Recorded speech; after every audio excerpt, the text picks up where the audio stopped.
చెప్పండి, ఎందుకు పిలిచారు? విడాకుల గురించి మాట్లాడాలని పిలిచా. ఒప్పుకున్నాను కదా. నువ్వు ఒప్పుకున్నావు, మరి కేపీ ఒప్పుకోవద్దు? ఆయన ఎలా ఒప్పుకుంటారో నాకెలా తెలుస్తుంది? మరి మాకెలా తెలుస్తుంది? మీరే ఏదొకటి చెప్పి లేదా మీరాతో చెప్పించి ఒప్పించండి. శారదా శారదా శారదా, మేము భూమితో గగన్ పెళ్లి జరగాలని మాత్రమే ఒప్పుకున్నాం. బదులుగా నువ్వు కేపీతో విడాకులకు ఒప్పుకున్నావు. ఎవరు ఒప్పుకున్నవి వాళ్లే చెయ్యాలి శారదా. నువ్వే కేపీని విడాకులకు ఒప్పించాలి.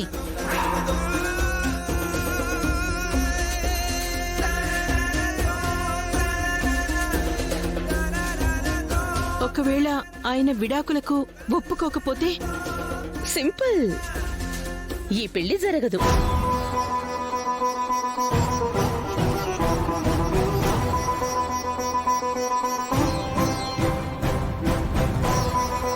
అవును, జరగదు. నాకిష్టం లేని ఈ పెళ్లితో కనీసం నా చెల్లెలు మీరాకైనా న్యాయం జరగాలి కదా.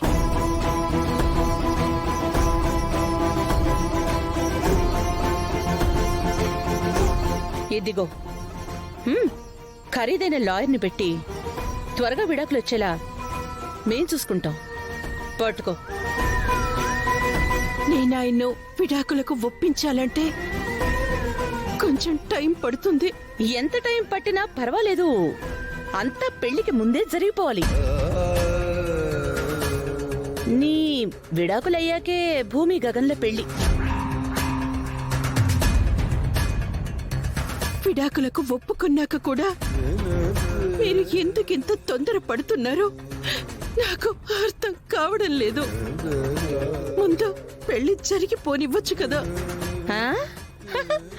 అమ్మా, పెళ్ళయ్యాక నేను విడాకులివ్వను నువ్వు తప్పుకుంటే తూచ్, మీరే ఓడిపోయారని మమ్మల్ని చూసి వెక్కిరిస్తే?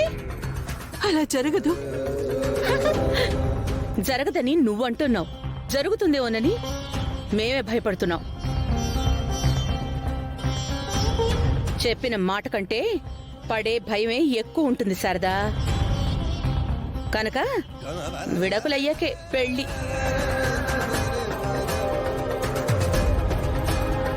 చూడు, నువ్వు ఆ కేపీతో ఏం మాట్లాడతావో ఎలా ఒప్పిస్తావో అది నీ తలనొప్పి.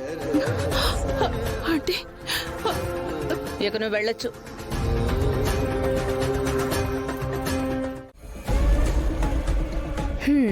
చూసావా బావా, మనం చెప్పిందే తిరిగి మనకే చెప్పి ఈ శారద ఎంత పెద్ద తప్పు చేసిందో. నాకేం అర్థం కావట్లేదు అపూర్వ. ఇందులో ఇంకా అర్థం కాపోవడానికి ఏముంది బావా? నువ్వు ఈ పెళ్లి అయిపోతుందేమోనని టెన్షన్ పడుతున్నావు. నేను ఈ పెళ్లి ఎలా ఆపాలా అని ఆలోచిస్తున్నాను.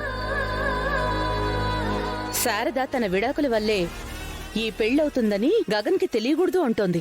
అంటే విడాకులు అయిపోయిన తర్వాత మనం విడాకుల వల్లే పెళ్లి జరుగుతుందన్న విషయాన్ని గగన్కి లీక్ చేయాలా?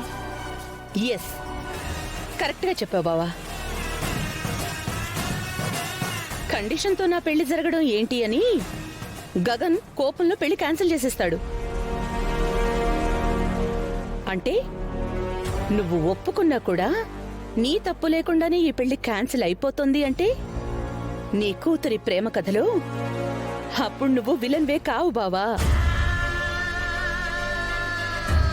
తన దృష్టిలో మంచి నాన్నగా మిగిలిపోతావు. అపూర్వ, నీ బుర్రే బుర్రా. నిజంగా అవకాశం ఇలా వస్తుందని అనుకోలేదు. అందుకే బావా చెప్తున్నాను, అయితే అవకాశం కోసం ఎదురు చూడాలి లేదా సృష్టించుకోవాలి అని.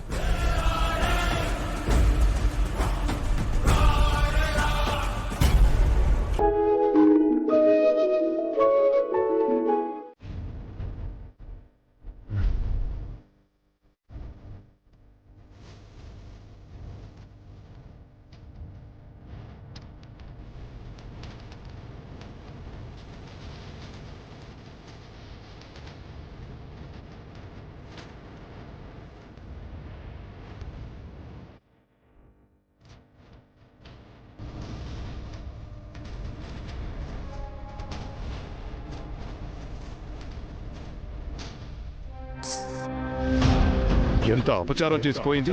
ఇలాంటి శిష్యురాలనా మీరు తీర్చిదిద్దింది.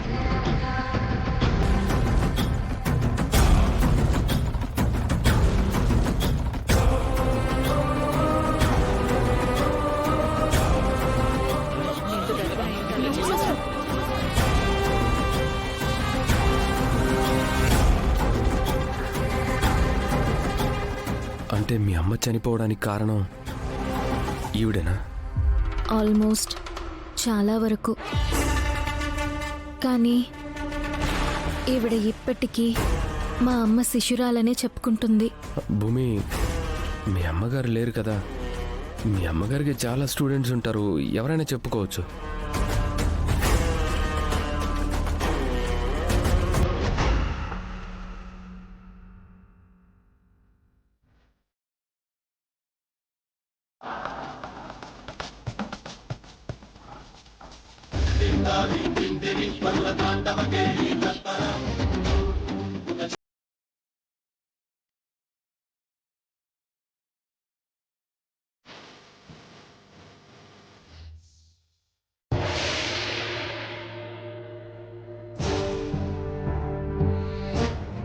భూమి, ఏమైంది? బావా, ఆవిడ సరిగా చేయడం లేదు. తను చేస్తున్నవన్నీ తప్పుడు మూమెంట్స్.